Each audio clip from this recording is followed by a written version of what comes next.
cold. It is so cold today, and we're going to have a hot drink. Okay, so it snowed everywhere but here. I know. I talked to my dad this morning, and he said it was like a full blanket of snow in Shreveport. And I'm like, but y'all are further south. That's not fair. It's so not fair. And he was like, be glad you didn't get snow. I was like, no, it would just be fun to have a little snow. Like, I went to Lowe's yesterday, and they had, which I went to the plant section, of course, because I like plants.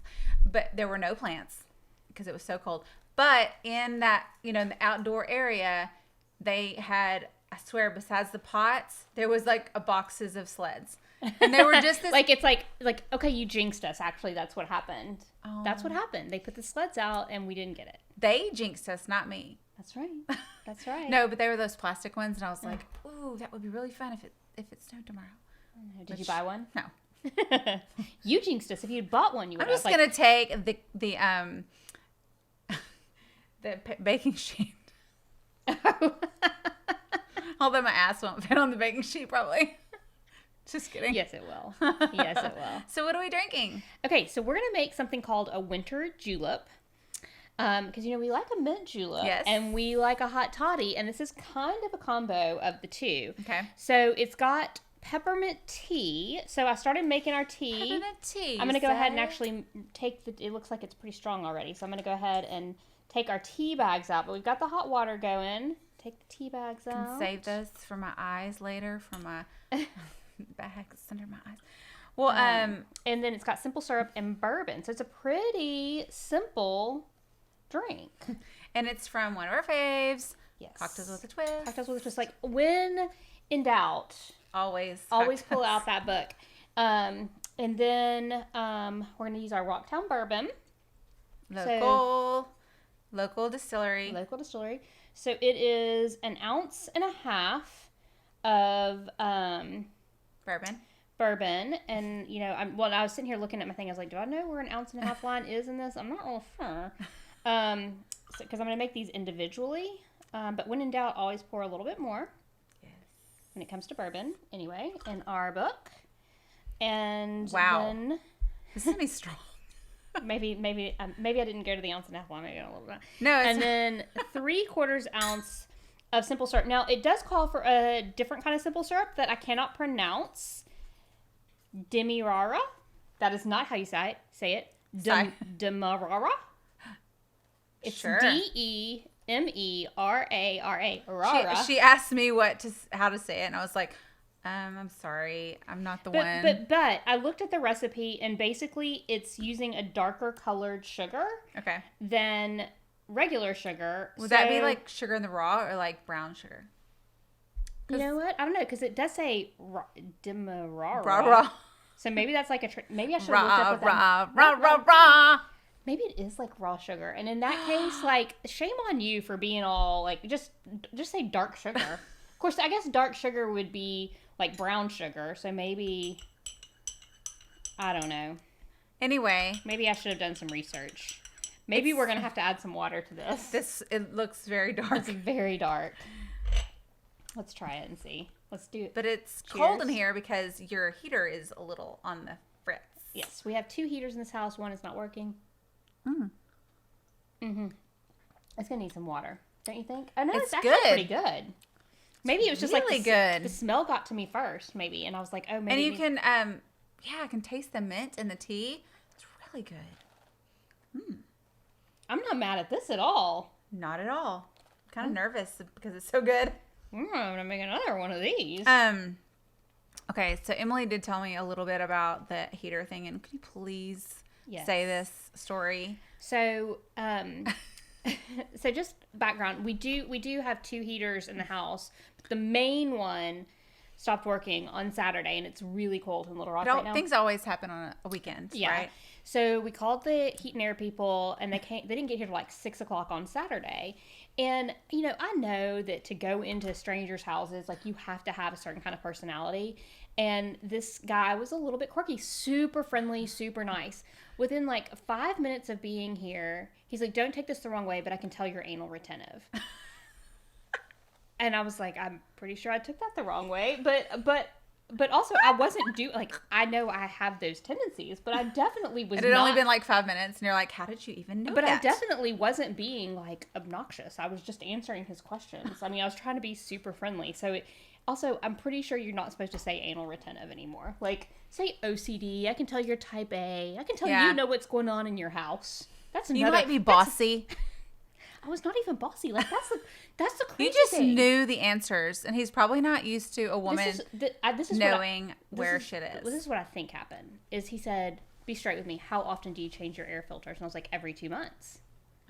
Because I do. Oh, that's totally where he got it from. And I think that must be, like, I wasn't, because I have it on the calendar. Yeah. And on the day that it pops up on my calendar, Well, I I'm change very the air impressed filters. because I put stuff on my calendar and it didn't. Well, but I mean, I have all these dogs, and I worry Yeah. about the house smelling because of the dogs. And anyway, so I think that might have been the thing that, But the like, best sent him over the thing- edge. But let me get, so that was the one thing. So then he's here a little bit longer, and he figures out what's wrong. And by the way, our air still isn't working, but that's neither here nor there. He's very friendly with the dogs, and he says something about them. He's like, are they boys or girls? I was like, oh, they're all girls. And he's like, he looked at Matthew and he goes, how much bleeding every month do you have to put up with? And I was like, Stop it. it's like, I mean, again, he was very nice, and like, I think it was more like, it wasn't like he was trying to be rude. I think he was, like, in his world, that was being friendly and that is jovial. so disgusting thing to say. That's a disgusting like- thing to say. And we were like, Ha, ha, ha. how much do we owe you? Oh my gosh. Let me go think about all the bleeding. Again, he was so nice. He was not Matthew's like, probably like, huh. Matthew It said, is very hormonal around here. Matthew said, after he left, Matthew goes, I mean, that's something you might say with your friends out in the woods, like when it's In just the woods, guys, exactly. In the trailer. but not in the house with, Yeah. with my wife Wrong and daughter in thing. the next room. Wrong thing to say. Okay, so I have a gift for you. Oh, I like presents. And we can make it quick because I love Midtown Antiques. I don't know if you've ever been there. I think I've talked about it once before, but it's a place that's really close to my house, and I love an antique store, especially when I can find some fun little mid-century things, because that's what I like. So I came across this. You're really building it up. Here's your present. God, I'm really nervous. No, it's kind of funny. You gotta pull them out.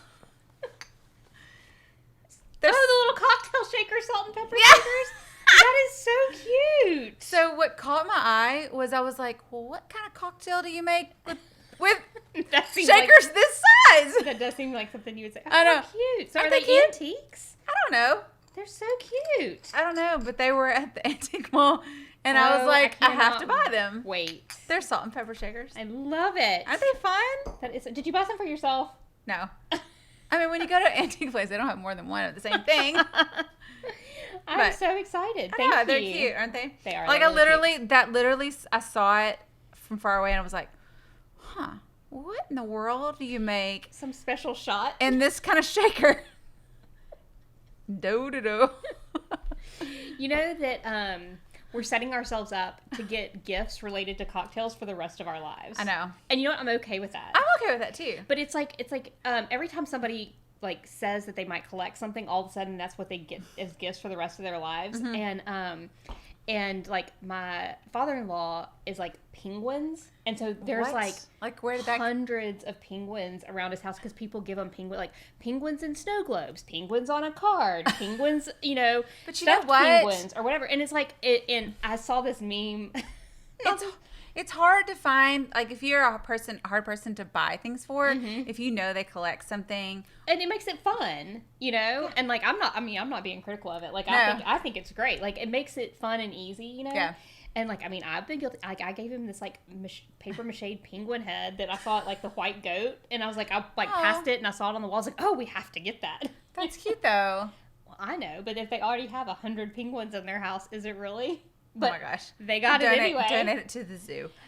Did you see, there was this meme where this woman took a picture of this gift that she got from her mom, and it was all bumblebee related stuff. She goes, 6 months ago, I saw a scarf in a store when I was shopping with my mom. I was like, look how cute that is. And it had bumblebees on it. And now I have Oh my. one gift.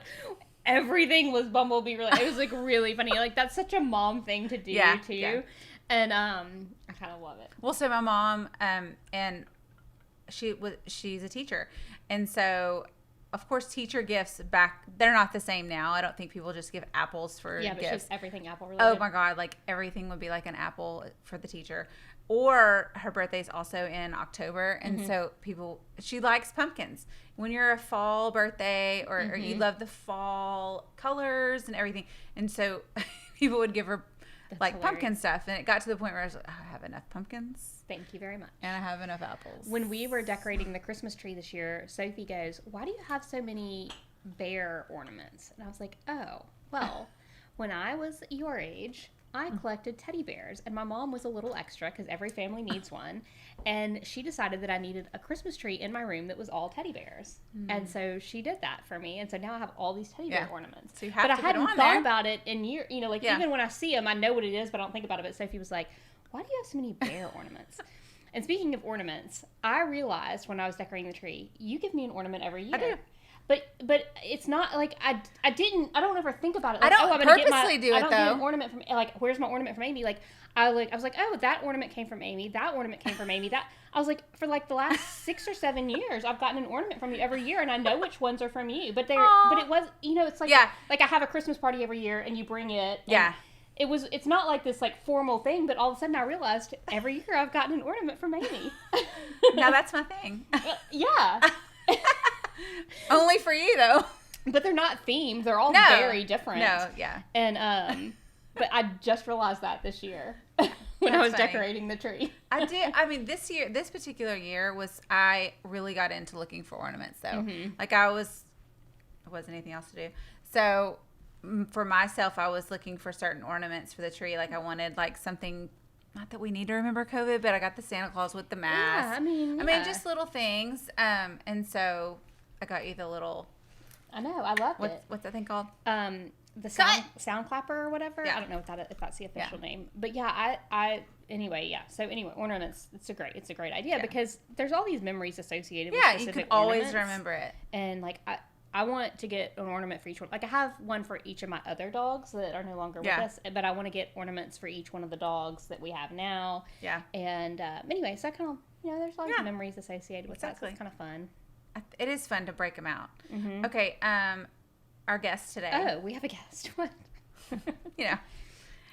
We could talk all day. I know. I'm excited because I did pick up some lottery tickets that we're gonna like scratch off in a little bit. I love a lottery ticket. I haven't bought one for forever. I'm kind of a religious lottery ticket. You buyer. are? But not scratch offs. I do the Powerball and the Mega Millions and then I don't ever check the numbers because if I don't check the numbers, it's still possible that they're a winner.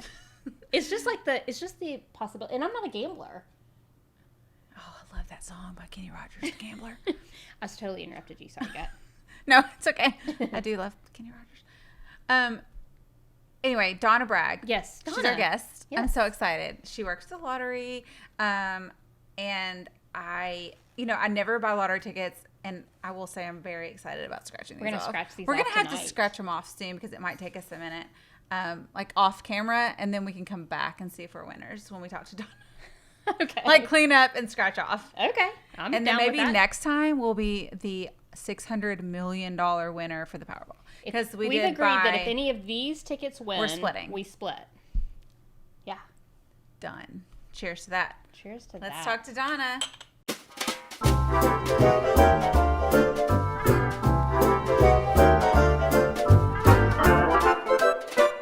Welcome to Conversations, Cocktails, and Connections. I'm so excited. I've been watching it since you started it. And so how fun to join you. Have you met Emily? It's nice to meet you. This is Donna Bragg. Nice to meet you, Emily. I feel sort of like I know you a little bit. Good. I've seen you talk to people. That's how it should be. So Donna, Director of Advertising for the Arkansas Scholarship Lottery, which I always want to leave out the scholarship part, and I'm pretty sure it's there for a reason. It is there for a reason. It's kind all of about the branding, the game of chance, but it's probably to like let those people know that are not big gamblers that it is for a scholarship.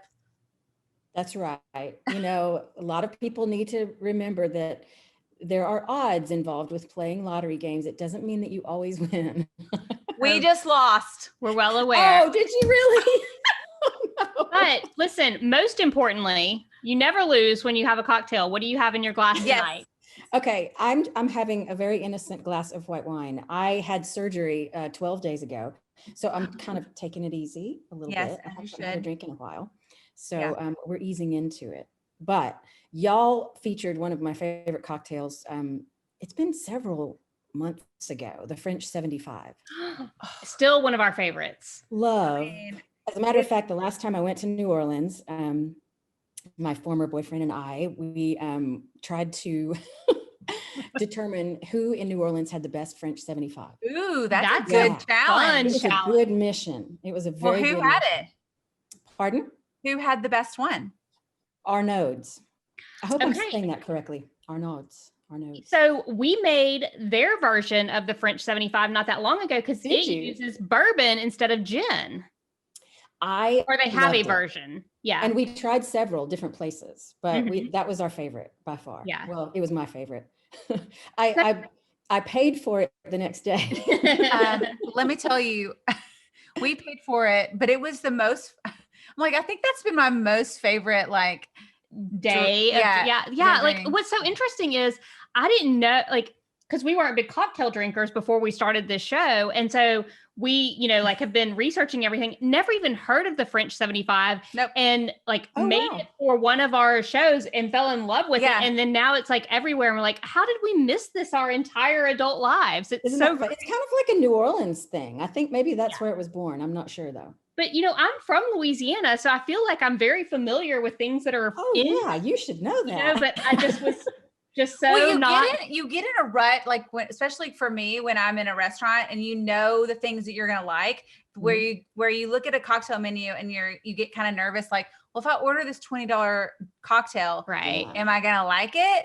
Yeah. But at least now we're kind of learning the basics of like what components we know. Yeah. I guess after all of your shows, you've probably had several different cocktails. We know what we like and what we don't like for sure. Like we can look at the ingredients and be like, no, we're not making that because we don't like that. But I love the idea of going someplace that's known for a drink and like, okay, let's find the best one. And it's like, we're stealing that idea. When we can travel again, doing that. We're stealing that idea. That's such one of the most fun in Texas. There's this little town called Green, Texas. I've been there. Green. Isn't it awesome?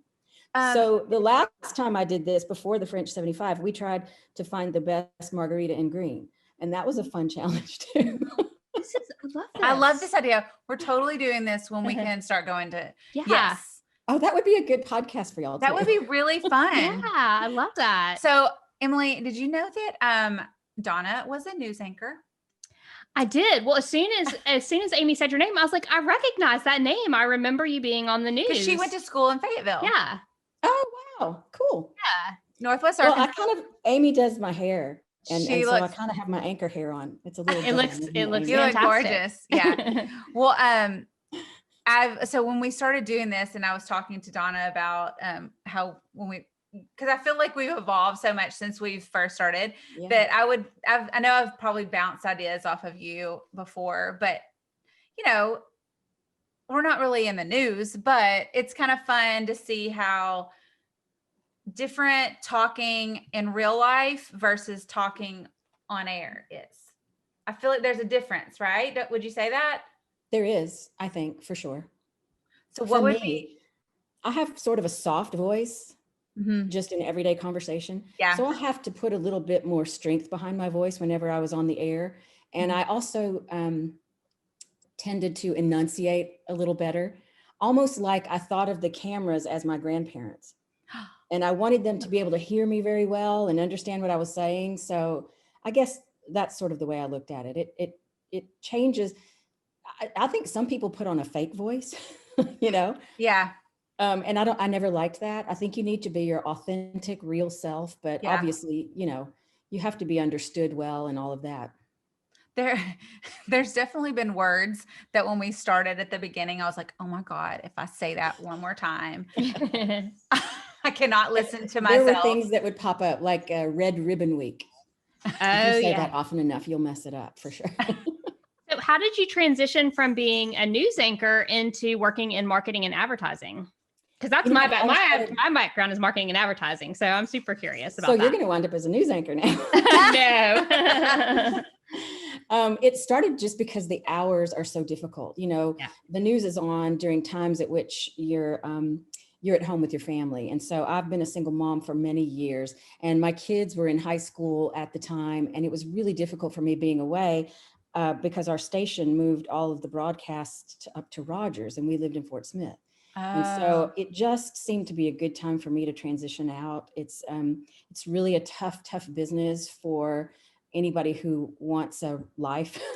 Yeah. And particularly when you need to be home with your older children. It worked so well for me when they were young, but Sure. when they got older, I needed to be home at night. So I ended up moving into marketing a healthcare system in Fort Smith area. And I had been a medical reporter for many years for the TV station. And so it seemed like sort of a natural transition. And then got the opportunity to come do all of the advertising and marketing for the lottery. Okay. Which it sounds like a fun job. Yeah. You know what? If any state government job should be fun, it should be working at the lottery, I think. Right? I mean, we try to make it fun. Yeah. I mean, but the thing about with the lottery and what I was saying earlier with the name, the scholarship, Arkansas scholarship. So how much scholarships actually go out yearly? I mean, do you have a number like? Sure. Every year there's at least $30 million or so that gets awarded in scholarships throughout the state. And this is to every public and private university or school across the state. The totals, actually, we're pretty proud of this because it happened maybe 2 months ago. We exceeded $1 billion in funding for education in the state. And that's equated to more than 600,000 scholarships so far. Oh my gosh, that's insane. I know, that's really surprising, isn't it? So to be to get the scholarship, do you have to go to an Arkansas school or can you? Yes. Okay. You have to be an Arkansas resident, and you also have to go to an Arkansas school. So it's a great way to keep They follow talent. the individual around. Like if you start out at the University of Arkansas and you transfer to a different school, as long as you maintain your grades and meet all the requirements, the scholarship follows the student. Wow. So it literally goes to an individual, which I love about the lottery. There are lots of other lotteries across the country that fund, like a fund, an education fund, or this, several different. But what I love about our lottery is it actually goes to individual students. I do feel like that I've had clients that, I mean, teenagers, when you're talking to them about like when they're going to school, they will always say, a lot of them will say, I got the scholarship from the Arkansas lottery. Yeah. Which is cool. I hear that so often, and it's really great. I mean, that's what it's all about. That's our mission. And that's what we try to do, is to maximize proceeds for scholarships. So I think, as a result, you end up keeping talented students who ultimately graduate in the state of Arkansas, right? Like, I think, you guys are like doing a promo for us.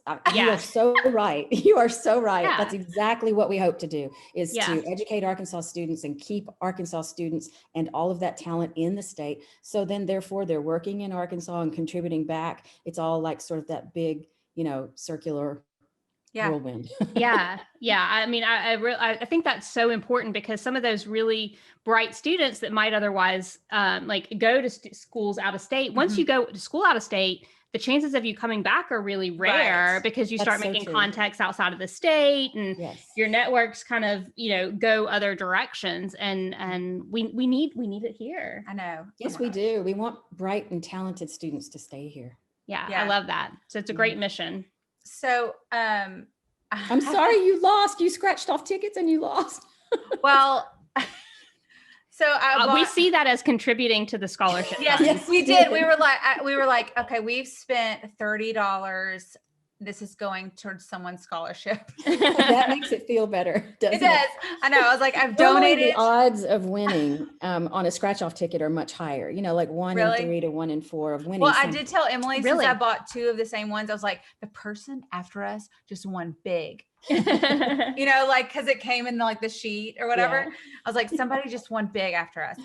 we were talking about, because like I buy Powerball and Mega Millions tickets regularly because it's fun for me. Like I'm like, I don't even look up to see if I've won, because then the chances of me winning are still there. If I don't look at it, it's still a good chance. But I never buy scratch offs. Those jackpots are huge right now. I know, it's crazy. I did buy those, or You bought Powerball. I bought Powerball. Good. Which I said earlier, I was like, I did not know what I was doing. I just let the machine choose my numbers. Yeah. That's perfect way to do it. That's the easiest way to do it. And truthfully, more people do it that way. And so actually more people who win jackpots win that way. Oh, really? I believe that. It's kind of a close percentage between those who pick their own numbers or those who let them, just do the quick pick. But it's a slight advantage to the quick pick. Do you feel like gas stations and places that sell lottery tickets are usually that win are more rural? That's where I feel I think that's an urban myth. You think so? I don't know. Well, the truth is more people win more prizes in places where more lottery tickets are sold. Oh, yeah. It's just based on, if you think about odds. It is. Yeah. You sell more tickets, you win more prizes. Yeah. Right. Sure. We've had some big winners though. Our biggest winner was 200 and something million on the Mega Millions. Really? Out of Stuttgart. Yeah. So in Arkansas, because I know that I don't know. I think that the rules are different in different states. Like, can you remain anonymous in the state of Arkansas if you win that, or is it required that your name is public?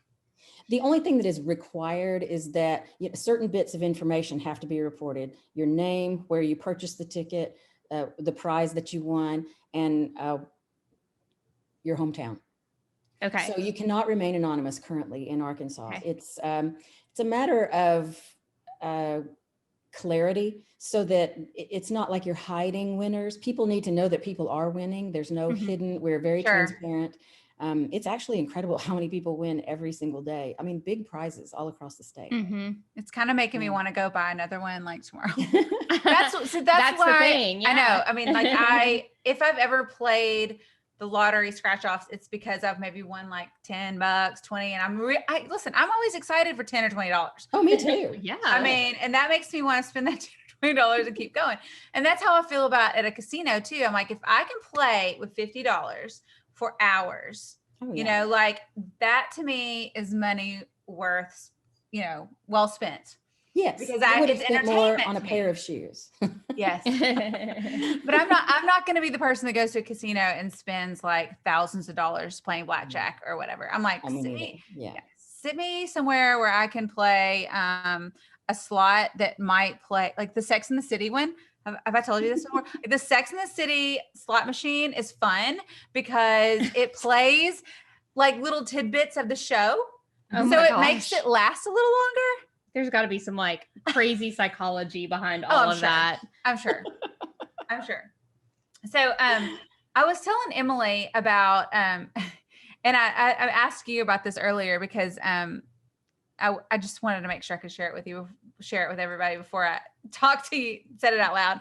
But I remember a conversation. This has honestly probably been years ago. I mean, that we talked about this, and I've never forgotten it because I also have another someone on the news. It's a client, and we were talking about something. This is what brought it up.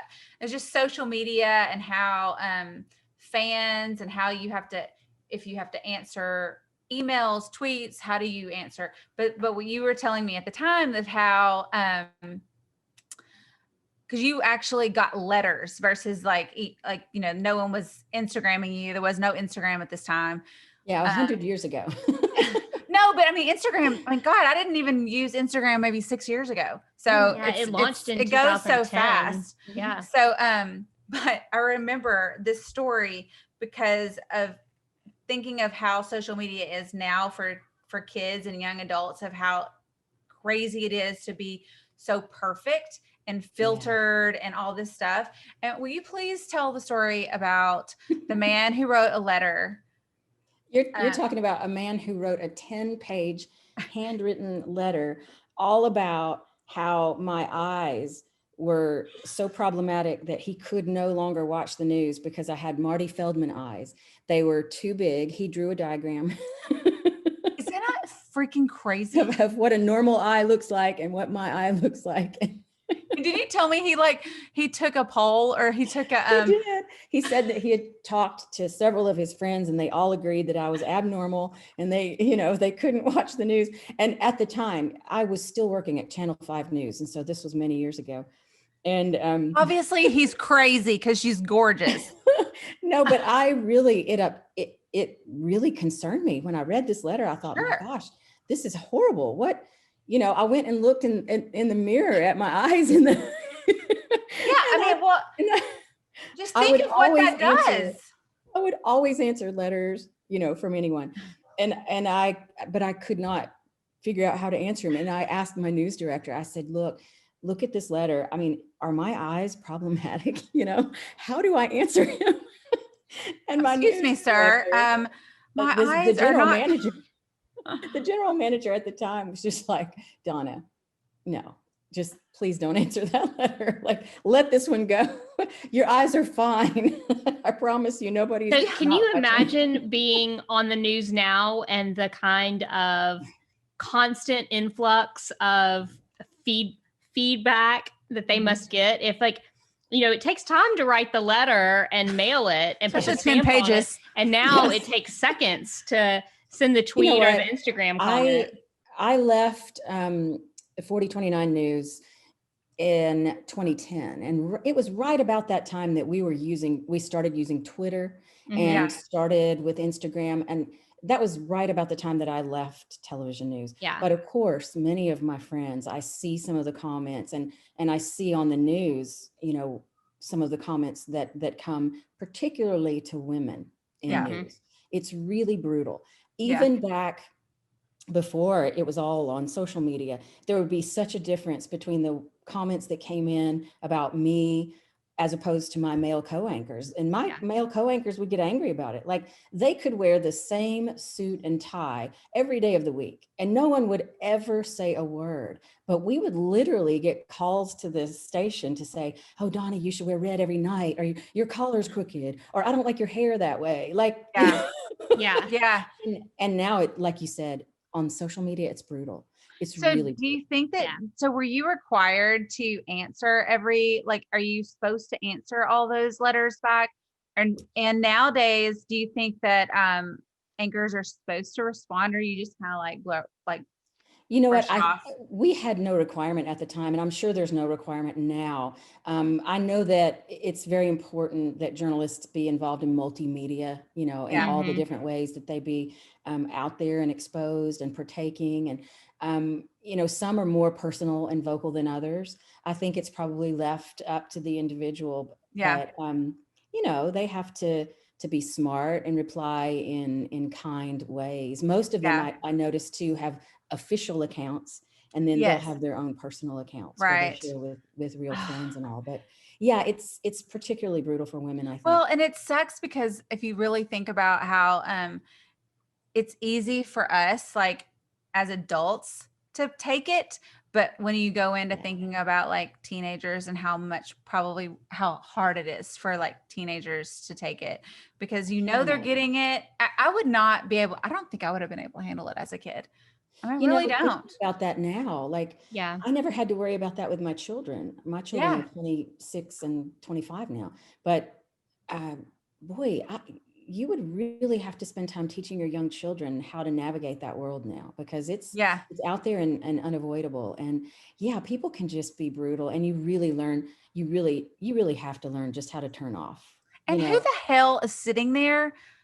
Like, who has the time to sit there and judge somebody, to spend that much time on focusing to let them know? I mean, that's stupid. Those people can suck it. Right. You have to just you have to set up a filter and not care about that stuff, because absolutely. Live your life, be your best, do good. And who cares what the naysayers, they're always going to be out there. And you do have to think, who spends time doing that? Get a life. They have no life. So move on with your fantastic life. Right. So I want to kind of change the subject a little bit, because you had some crazy news or crazy, is it 2018?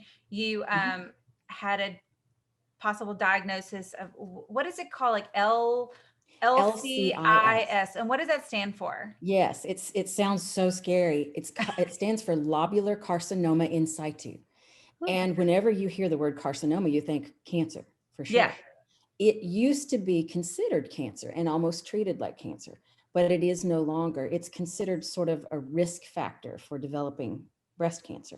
And it's not, depending on your genes and your family history and other things, it's not quite as big a risk factor as, say, you had the BRCA1 or BRCA2 breast cancer gene. It seems like everybody's heard of the breast cancer genes. Yeah. But LCIS is somewhat sort of like that. It increases your risks. And so you can do similar things to what they recommend for people with breast cancer genes, which is like tamoxifen, drugs that inhibit your body's ability to utilize estrogen. And it sort of throws you in immediate menopause, and it has lots of yucky side effects. And you can take this medication or others for 5 years. And then that would lower your increased risk maybe about half. Or you could do nothing and just, be very cautious. And every year, every 6 months, you would go in and get a clinical breast exam and an MRI, any further imaging that they felt was necessary. And so after I learned that I had the LCIS, which, by the way, you don't normally know you have, I was very lucky that I found out. Did it run? Hey, Amy, is she getting a refill? I'm grabbing. I was like, where is she going? She's I'm refills. What are y'all drinking, by the way? Oh, we didn't tell her? I know. It's called a winter julep. And so it's hot. So it's got mint, tea, bourbon, and simple syrup. It's very delicious and highly recommended by us. That sounds awesome. So good. I'm sorry. I had to grab it. I interrupted my own story. Go. Anyway, where was I? Yes. Was this something that, I'm sorry, was this something that your mom, or was this a genetic thing? No. It's something that I actually went in 2018. I decided I wanted a little breast nip and tuck and a little bit of a reduction.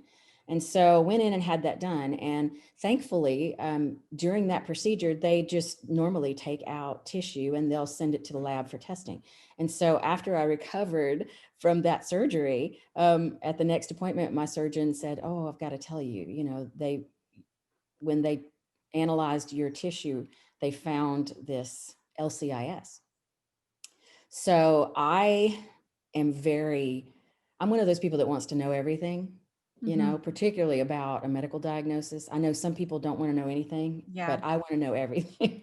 Yeah. So I went about a year-long course of time seeing various different doctors and doing research and trying to determine exactly how much risk I was at, Because it's a decision for you too. I mean, because it's not necessarily full-on cancer, right? It's make the decision. Do you gamble with a yearly exam and then, or do you just I don't know, what do you say? Right. You can either gamble with it and have those 6-month tests every 6 months for the rest of your life, or you can take drug therapy, which the drugs they're like chemotherapy. It has lots of yucky side effects, or you can do preventive mastectomy. Yeah. And so the actual LCIS diagnosis will say you may be anywhere from up to 30% increased risk of developing breast cancer within 10 to 15 years of diagnosis. So I had plenty of time. It wasn't like, okay, you're in imminent danger. But I made the decision after about, I'm going to say, a year of research and physician visits and all of that I would go the route of preventive mastectomy. So January of 2020 sucked in so many ways. I mean, right? Wow. But starting strong. 2021 is not doing so much better, is it? Anyway, in January of 2020, I had the preventive mastectomy, and that's where they go in and remove all of your breast tissue. And in my situation, there's a million, by the way, I had no idea how many different ways there are to reconstruct if you want to after mastectomy. But in my situation, they put in what are called expanders. And so surgery 1 was removing breast tissue and having the expanders in. And then it's fascinating. You go in about once a week after you heal, and they insert a plunger of liquid just right straight into your, That's your so crazy. expander, which luckily you don't even feel. And over time, they expand the expander so that your skin kind of, grows back out along with the expander until you're at the size that you wish to be. And then I had a surgery to do implants. And as the course of the year would have it, over 2020, I just 12 days ago finished my last surgery, fourth surgery of the year, because one of the expanders got infected and I had to have it replaced. So that was 1, 2. And then the third surgery was to do the implants. And now this last surgery 12 days ago was what they call fat grafting. I have plenty of sites from which to choose from, but he liposucked out a little bit of fat and inserted it kind of around any areas that were left a little imperfect because of the mastectomy. Yeah. Because so many women have implants. We're used to what they look like, but they also have tissue, around them. Yes. So you just kind of have to sometimes make the tissue look all right. So right. I realize I'm like, why do we girls do that when we talk about breasts? Well, so did you feel like, because it was like a year after you had just had like the kind of nip tuck thing that you were talking about, I was like, I need a refund. Yeah. You know what? I actually, and I'm not lying, I feel so lucky and blessed. Most people never know they What have if you had LPIs. never have done that? Yeah. Most people would never know. It's not detectable through a mammogram. It's not detectable even most of the time by MRI. It's something you don't feel or see. It is microscopic. Mm-hmm. And so most of the time when people find out they have it, it's from some kind of like maybe they got a biopsy for some reason, and they'll find it. So it's unusual. And I feel so lucky to have had a heads up just to know, because then it's my choice. And I really like being in charge of my own health and making decisions for myself. And, I'm not going to tell you that it was an easy decision. Yeah. You guys are women and you know how much we are defined by our breasts. Yeah. And what a part of our sexuality and everything they are. I mean, it's hard to really put into words, but it's a very, very, very gut-wrenching decision to say, all right, I'm going to cut them off. I was lucky. I got to save my skin and save my nipples. And so I look pretty normal. I mean, like I'm used to looking, but so many women are forced into these decisions in so many worse kind of ways, where their health is so imminently threatened and where they don't have the choices that I had. And I just feel blessed. There's this online community of breast cancer patients and LCIS patients and preventive mastectomy patients that I've sort of become friends with now. And it's just almost maddening to me and sickening and sad how many women have to face these realities every single day. There's this one preventive mastectomy site, and women, it seems like every day, are posting, okay, my turn. Yeah. I'm going in today. Some of them are so young. Oh, that's so sad. Yeah, it's just, we need to find a cure for breast cancer. No shit. Yeah. Yeah. What is the stat? 1 in 9? Yeah. 1 in 9. Yeah. 1 in 8 actually chance over the course of your lifetime. Wow. That's insane. Yeah. And then certain things will increase your odds, obviously your family history. And then we did genetic testing. I did not have the BRCA1 or 2 gene, but there's just, it's amazing how much information you don't know about breast cancer until you kind of get into it. Sure. Yeah. And I started a website. Yes. In August. I love your name. Sharing with my breasties. I love it. So cute. And I have been very complacent the last few months about posting. I've actually had a post that I wrote, I'm going to say back in September, that I have been meaning to share. And it's called Make Your Brain Your Bitch. And I explain why. But I had some sort of personal gosh, how do you say that? Romantic, terrible news a couple of months ago that the kind of news, the kind of experience in life that just sort of knocks you to your knees for a while. Sure. And so I've just haven't been focused on that for several Sure. months, but I need to get back into it Yeah. and share, because there's so much that I haven't shared there that I need to. Yeah. Well, Because and what I found was those kinds of sites for me were the most helpful. Doctors can tell you lots of stuff, but well, and not many people can write. Like, I mean, you're probably used to writing. I mean, like, I'm not a writer. Mhm. I mean, if I was in the same situation, I would not be able to communicate what I'm feeling in writing. yeah. Whereas it would be nice to read somebody else's, and then maybe like message them later to communicate that way. So women like me who had been through it were able to share on all of their posts and their sites that I just found it to be so helpful, because, all of my surgeons and doctors, most of them anyway, that I spoke with were men, and they can tell you so much, and they're so knowledgeable about all of the medical side, but no one can share with you exactly what it's like except a woman who's had it done. Sure. Right. And all of the crazy little things that we think about or we worry about or that we go through as a result. So I thought, I should share too, and maybe it'll help somebody. That's great. awesome. That's great. Yeah. Well, we share a friend, Meredith Melody.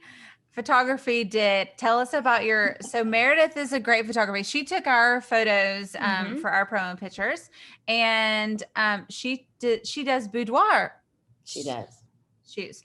So you did a pre-surgery shoot, correct? I did. I was so afraid that I would maybe come out of surgery looking botched or misaligned or weird or whatever. And I oddly wanted to have some memory of, what I looked like pre-surgery. So yes, I'm going to say it was a week before the mastectomy, I had some really fun photos made with Meredith Melody, and looking at them now, I see like how kind of afraid I was at the time. I can just see it in my face that I was very sort of withheld and frightened in a way. I think I should do them again now that when I heal from this last surgery. I think I should do them again. And I have a feeling that I'll look a lot more confident.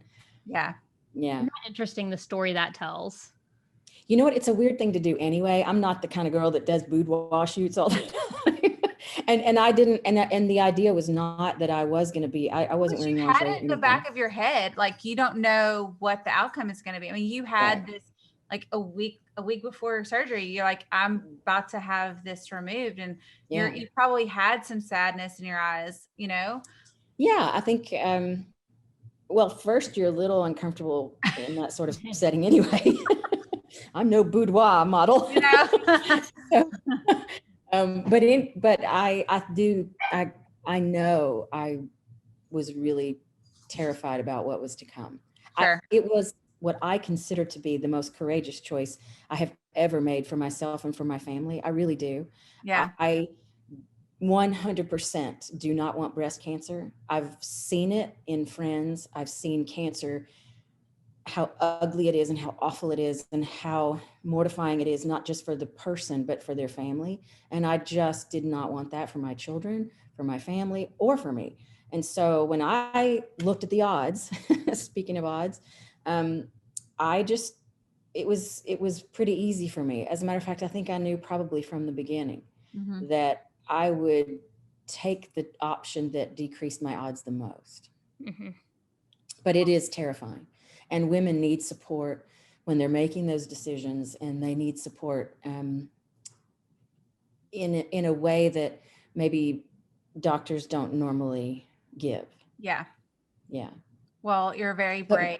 Meredith's photos were great. I mean, some of them were great. I bet I'm sure they're beautiful. All awesome. You should. I have some of them on the website. Oh, good. Not all of them, but some.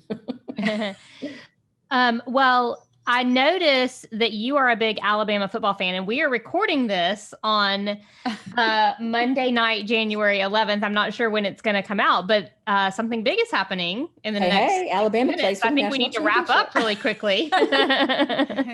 Yes, Bama plays for the national championship tonight, so I'll definitely be watching after this. How did you come to be an Alabama football fan? I was born in Alabama. Okay. My uncle ran track for the University of Alabama when I was a child, and we used to always go to the track meets. And back then, Bear Bryant was the coach. I don't know if you've ever heard of him, but in Alabama, there's like God, and then there's Bear Bryant, and now there's Nick Saban. So we grew up going to the games, going to bowl games with my grandparents. And so I always kind of naturally was an Alabama fan. And then my daughter ended up she graduated from the University of Alabama, full on scholarship. I'm so proud of her. She is, That's awesome. So that gave me another reason to be a huge Alabama fan. She's now at UAMS and she's a med student. Awesome. Yeah. Oh, great. Congratulations. So Roll Tide. Do I get a Roll Tide, ladies? I don't even know what that means. First of all, not a sports person, but I went to Fayetteville. So, I mean, basically we're the wrong people for this. I don't watch any sports. I'm aware that it's happening. My son graduated from the University of Arkansas. So I'm also a Go Hogs kind of girl. Yeah. And everybody gives me a hard time because sometimes I'll just hashtag roll hogs. And I love it. all of my Arkansas friends are like, no. Yeah, you can't do that. You don't like that. Yeah. That's awesome. Well, girl, okay, so tell us the website for your sharing with the bestie or breasties. It is actually sharing with my breasties. With my breasties.com. All right. That's such I hope you'll visit, and I'll get on there and post again. And what is your Instagram? I am _Donna Bragg _ Okay. Same with Twitter. Awesome. Well, thank you so much. It was so nice to visit with you. Well, I plan on buying more lottery tickets, so wish me luck. Well, I hope. Good luck, Alabama, for you. I hope you win the Powerball because wouldn't that be lovely? Oh my gosh. She's choking. Yeah. I'm sorry. Just the thought of it makes her choke up. I mean, see, the dog's excited. They want us to win too, because we're gonna be like Dolly, and we're gonna donate lots of money to COVID. We're gonna cure this crap. Dolly for president. I love Dolly. Seriously. Yes. That would unite us all. Cheers to Dolly. Cheers to you. Dolly. Cheers to you. Cheers to you. Bye, ladies. Bye, Donna. Thank you. Mwah. Thank you.